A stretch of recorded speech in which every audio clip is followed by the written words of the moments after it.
Comment va-t-on définir maintenant la famille? Est-ce que ce mot existera encore ou n'existera pas? Et pour en revenir à la filiation, est-ce qu'il y aura quand même un phénomène de filiation? Alors la famille, c'est un terme qui n'est pas juridique. C'est une conception sociale, la famille. Hein. Donc aujourd'hui, on voit bien qu'elle est en train d'évoluer. Elle n'est plus ce qu'elle était traditionnellement. Donc on est en train de la faire à notre manière, ce que je disais tout à l'heure. Hein.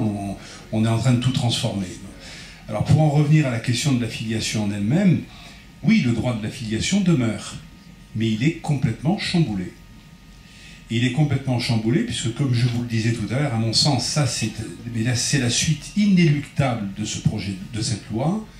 C'est que on va au-devant de la reconnaissance de cette parenté sociale, et que si on reconnaît la parenté sociale, on va faire exploser toute possibilité de définir à l'avenir la filiation par rapport à la vérité biologique.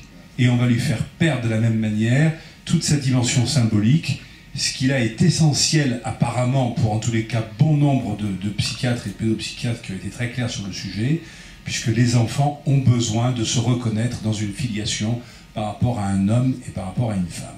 Voilà. Et sur le plan de l'hérédité, l'enfant n'aura donc aucun recours. Je veux bien juste reprendre sur un plan médical, parce que ce côté famille va toucher le plan aussi bien médical. Donc je conçois cette notion de famille ou de famille dite élargie, d'autant plus qu'il y a beaucoup de familles dont dites recomposées, c'est évident. Mais dans cette notion de filiation, il y a une notion de fil. Et donc normalement, nos branches d'ADN, c'est une double branche, c'est une double hélice. Alors, voilà. Et cette double hélice, elle est en train de changer complètement au niveau symbolique. Vous êtes en train d'introduire d'autres informations. Donc entre ce qu'on appelle le génotype et le phénotype, entre ce qui est généré et ce qui est apparent. Et donc on est en train de faire d'autres mélanges qu'on ne peut pas gérer aujourd'hui, parce que c'est au titre de l'expérience qu'on pourra le gérer. Donc c'est vrai que c'est très compliqué, et c'est vrai que c'est un phénomène excessivement explosif, parce que où on est dans un phénomène d'accord, ou un phénomène de rejet et d'explosion. Et c'est un énorme risque qui est en train d'être pris, puisqu'on n'a pas d'expérience antérieure, on part sur des hypothèses, et comme il faut plus de 30 ans, souvent il faut symboliquement 33 ans pour pouvoir vraiment faire un chemin complet, pour passer à autre chose, eh bien il faudra attendre 33 ans pour avoir le résultat des conséquences de nos actes d'aujourd'hui.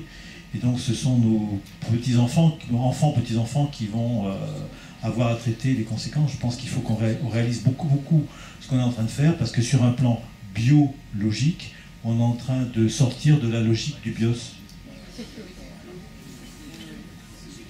Une question toute bête.